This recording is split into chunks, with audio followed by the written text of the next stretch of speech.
Hi folks, and welcome to Youth Initiative Scotland's first ever podcast. It's a pleasure to have you with us. If you would like to hear more information about what we're up to in Youth Initiatives just now, please visit our website, youthinitiativesscot.com. You can follow us on Twitter at YISC_2018. You can follow us on Instagram and Facebook at Youth Initiative Scotland. Without further ado, we'll get into our interview. I spent some time this afternoon interviewing a young man by the name of Cricky Donnan. He talks to us about his experience of youth initiatives in Northern Ireland and the work that youth initiatives in Northern Ireland did with him, and his experience of that and how it has shaped where he is now and what he's doing with his life. It's a pleasure to introduce Cricky Donnan, and it's a pleasure to have you with us. Hope you enjoy.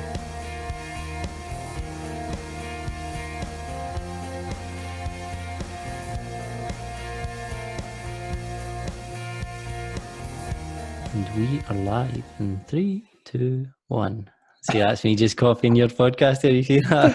Copying my podcast out there. And we're going to go live in 3, 2, live. 1. Ladies and gentlemen, it is my honour and privilege, absolute privilege, to introduce to you a young man by the name of Christopher Donnan. Anyone who knows youth initiatives knows Christopher. And anyone who knows Christopher knows that he goes by Cricky and not Christopher, which I always thought was it's one of the differences between Glasgow and Belfast, is that certain names get shortened differently. And I always quite liked Cricky. You know, I always thought that's a good shortening of Christopher.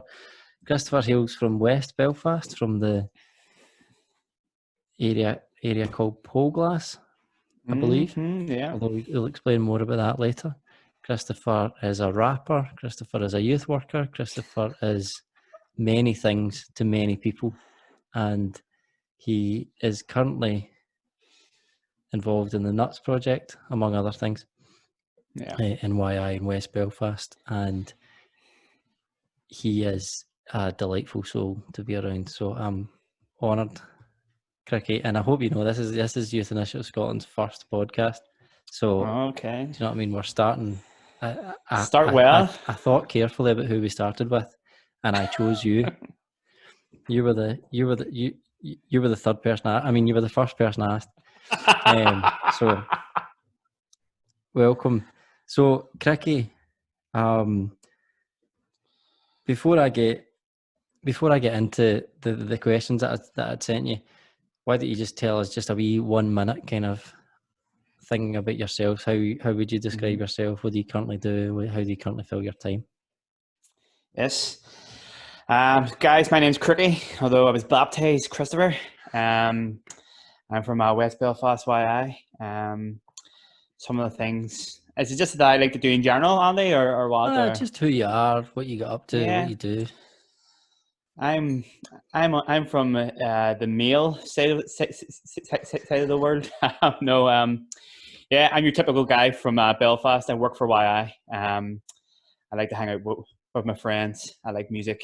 I like gaming. I'm your typical fella, I'd say. I also love food, as you can probably see.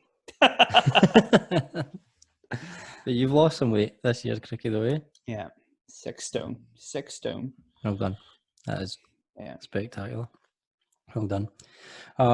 Good. So tell us then. So you grew up in West Belfast. Whereabouts in Poglass did you grow up? Yeah, so I hail from an estate called Glenwood, which is in Poglass, which is a wider estate than in Belfast, in West Belfast. It's predominantly Catholic. I think it's like 99% Catholic, and I don't know really where the Protestants are in Poglass, but yeah. But 1% of them are there. I don't know where they are. I've never met them. Everything. So I grew up there my whole life. I really only moved away from Poglass when I was 20, and now I work in YI West Belfast, which is based out of Poglass. So I'm back to my roots. I didn't really travel outside of Poglass or the neighbouring areas. until I was much older in my life. So it's a socially depraved area. It's there's a lot of social housing. There's a lot of antisocial behaviour, a lot of drinking, drugs, and a lot of fighting. And of course, I'm sure the Scots all want to know that everyone in Poglass supports Celtic. Good. Yeah. Good. Good. So what was your school like? What was your education like? I'm not sure what it's like in Scotland, but over in Belfast, you attend a primary school and a secondary school. So primary school from 5 years old to 11 years old, and then a secondary school from 11 years old to 18 years old. My primary school was called St. Kieran's, named after St. Kieran, and it was your typical West Belfast school. We weren't really the most academic. There was maybe 5 people in the class that were like super into reading and stuff. The rest of us were just kind of getting through the school year. And then I moved to St. Columns, which was my secondary school.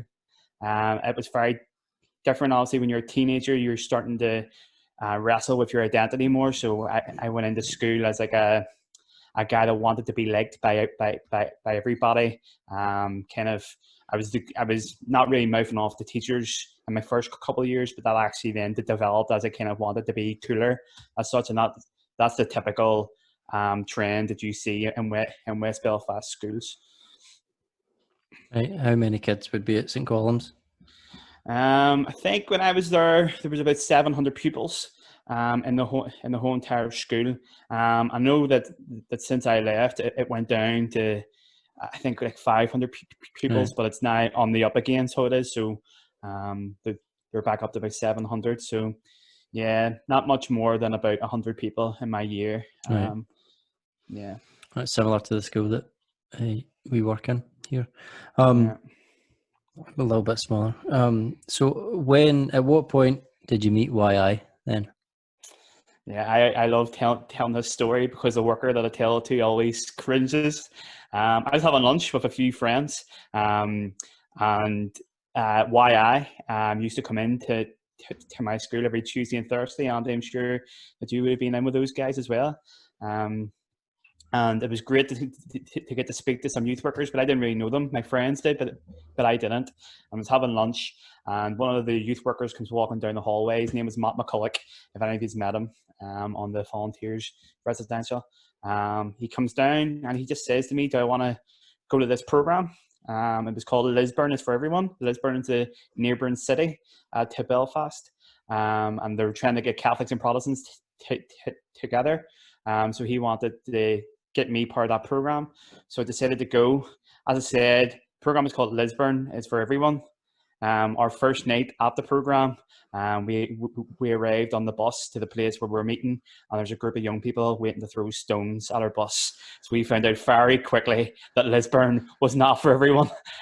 But from there, I met the other youth workers, and it's people like Finty, Firth, and even Andy, who journeyed alongside me. Then as my time progressed and YI kind of kept me coming back because I wanted to see their amazing faces. Some more amazing than others. So that's interesting, that stuff, because I don't know that we experience the same sort of sectarian stuff in Glasgow. We experience a wee bit of it, but usually it's around football. But when you were growing up, how many Protestants did you meet when you were growing up? Yeah. So I actually didn't meet a Protestant really until I started going to YI, or maybe in like the early stages of school. We might have did like a wee group of Protestant schools, but I never really had ever met or someone that in Belfast, people like take identity in culture. So I'd never really met someone who's like who claimed to be, you know, an Orangeman or a Protestant or, you know, associated with like the UVF or anything. I'd never really met anyone like that. I just met people of the Protestant religion, you know, and I didn't even realize that there was a difference, you know. But yeah, not really until I was in secondary school, I realized that there was a big difference between Catholics and Protestants in Belfast. And I always kind of knew not to go into the Protestant estates, but I never really knew why, you know. Yeah. Interesting. So that group of people waiting on the bus with stones, would they have been? Lisburn is a predominantly Protestant town. Is that what you're saying? Yeah. All right, right. Okay. Yeah, Was it they wouldn't different? have been happy that there's a group of Catholics rocking up to the youth centre, Interesting. and that's just the way it is, and that's just the way it was. Yeah. Interesting.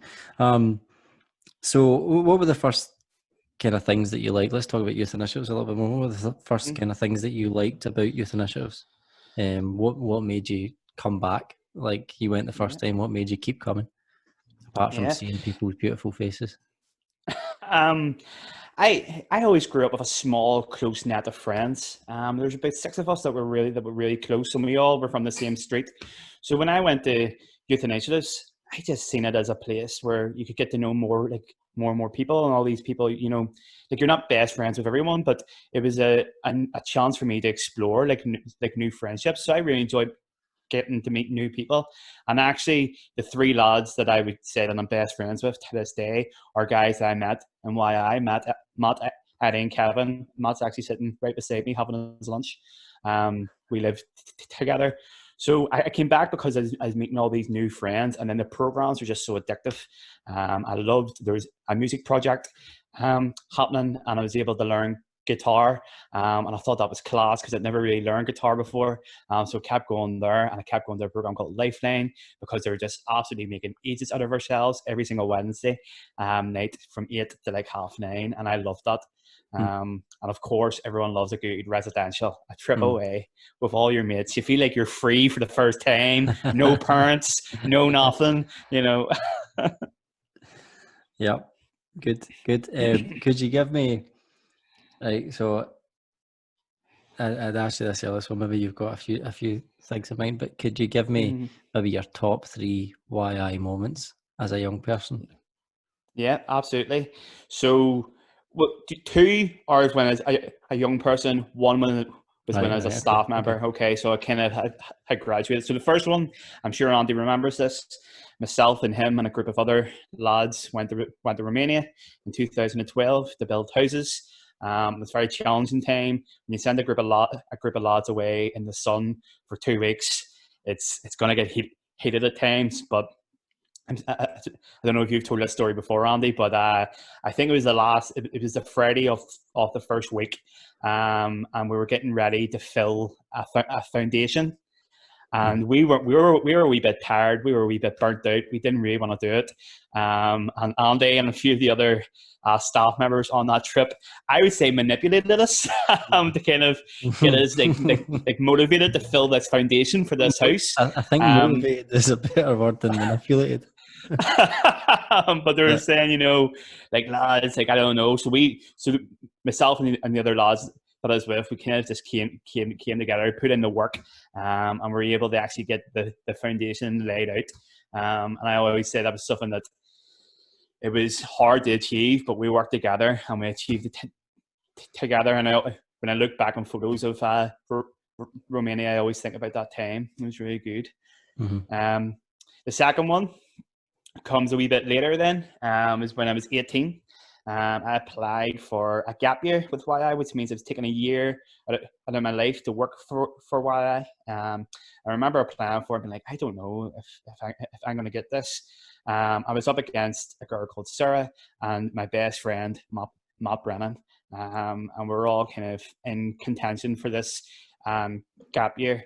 And I remember Andy Hewitt, who was the deputy manager person at the time, calling me and saying that I got it. And I remember feeling very happy because it's like, I can't believe I actually got this. You know, I don't do well with interviews or anything. And so I remember saying, oh, I can't believe that I got this, but also feeling kind of sad because I then knew that Matt and Sarah hadn't got it. And thankfully, they then went on to do gap years with YI as well the very same year. And we all did it together, which was great. But there's always something that stuck out. It was a real learning process in my head, you know, and something that really boosted then me to want to actually be like, okay, I can do this. I can be a youth worker. You know, this is actually a career option. So it was good. And then the last one comes from 2017. In May 2017, Tony Silcock, the CEO of YI Northern Ireland, took me out for a coffee and sat me down and said, Cricky, we want you to go to Medjugorje with a group of young people. Mm-hmm. I was like, yes, okay, another trip away, you know. And he said, Cricky, this place is filled with mountains. There's two main hills that you'll have to climb. He says, I think you're going to need to start working out. And at this point, I was 28 stone. And I was like, Wow. oh, okay. Yeah, I was like, I probably do. And that's what then kicked off my journey in the gym to get fit and to kind of better myself. And I remember in September of 2017, standing on top of that mountain and getting emotional because I had achieved it. And what was even more beautiful was the young people that I was climbing it with did some amazing things. Like one of the lads carried my water for me. The other one stuck beside me the whole way up the mountain, like motivating me to take it up. They were motivating me instead of me like motivating them. And it's just beautiful to witness that, you know. Yeah. 3 experiences. Good stuff. That's brilliant. That's a pure metaphor of a story. Yeah, climbing the mountain top. Good. So you mentioned about your gap year there and getting accepted for that. Why did you want to apply for your gap year, and why did you subsequently then want to become a youth worker? Yeah, I think growing up in my life, the only thing I was really passionate about was music and rap. And I thought I was going to be the next Eminem. I was absolutely certain of that. But kind of as things developed, I started when it came to putting in the groundwork with music. I was like, I'm just not really willing to do this, you know. And then I looked at youth work, and it was something that I really enjoyed doing. It was something that, you know, for like not just on the outside, but on the inside, just made me feel very happy and amazing. And I had all these experiences.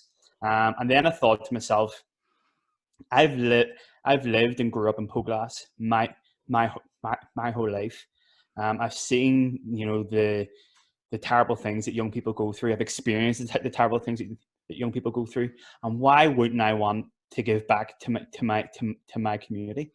So I began pursuing this when I was 17. Andy was around in those days, and with the other guy that I mentioned before, Pinty, and we actually came up that I was actually able to pursue this.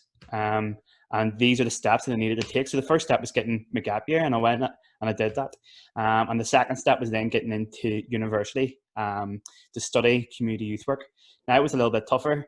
The first year, I was not granted a place onto the course in university. So then I went and I completed my gap year and applied again at the end of my gap year, and I was then offered a place, and that was amazing. So I was able to go to university, which is something that people in Poglass don't do. They do not go to university. Your you know, education ends at, you know, high school. So and I went on, and I, you know, after the first year of my degree, it's like I don't know if I can do this. And then, you know, a couple of years later in 2017, I was walking across the stage, you know. And at that point, I left YI for a period of time. You know, I wasn't actually working as a youth worker, but something actually ignited that flame to want to be a youth worker again. And I came back to YI and did a summer scheme, and seeing that, you know, I had to make a decision. Did I want to be a youth worker, or do I want to be a YI youth worker? And unfortunately, not everyone can be a YI youth worker, you know. But actually, an opportunity came to work for YI again. I kind of convinced myself that I wanted to just be a youth worker for anywhere, help the young people. But actually, an opportunity came up in YI to work for YI, and I felt God calling me there massively, saying, "Cricky, you need to go back home." And I decided to go back and took up a position, and from there I've worked my way up to now running the Lambda 14s work in West Belfast. So it's fun. Good. You said there that you felt like you had to go home. So to what extent, I was going to ask you, what's YI meant for your life? Where are you because of it? You describe it as a home then for you? Yeah, it's a home. It was somewhere where I was able to figure out who I was and not who my community was telling me. I think without YI, I would just be doing a job that I wouldn't really be passionate about. I'd just be doing it because it's earning money. But actually, why helped me understand that these dreams that I have, even music, even being that rapper, I can pursue those dreams and be successful in those dreams. And it actually taught me that there's work to be done. Nothing gets given to you just like for free. Even people that win the lottery have to buy a lottery ticket. You have to do something. And why I kind of helped, kind of put petrol to that flame. Yeah. Good. That was my last question. Where would you be without YI, do you think? Yeah, I would probably be an electrician, which is a great job, but I don't love to do, that stuff. I do it with my brother the other time because he's an electrician, but I would probably be an electrician if it wasn't for YI actually helping me understand that I loved youth work and working with young people. Good. Last question. When are you coming to visit YI Scotland? Yeah, sooner rather than later is what I'll say. I'd love to go over and see all you guys, see what you're doing. If Andy ever in any way gets an 11 to 14s program established, which I'm sure he will very soon, I'd be happy to come over and really show him the way. No, but I'd love to get over. I'd love to get over to see. I don't know, Andy, but I'd love to get over to see a Celtic match. I'd love to get over to see YI Glasgow. I've never been to Glasgow before, and I'd love to see kind of what the city's all about. Well, come and visit, but not right now. No, stay at home. Stay at home. Whenever we can work it, God willing, we're all back in the autumn, and maybe there'll be an opportunity of a weekend or a retreat of some kind you can come help with. Absolutely. Cricky Donnan, it's been an absolute pleasure to hear some of your story, to hear the impact of youth initiatives in your life. Thank you for taking time out of your day to spend with me, and we enjoy the rest of your day. God bless. Absolutely, bro. I love you. I'm excited to see what YI Scotland has to do in the forthcoming months. Cheers, man. Cheers, dude. See you later.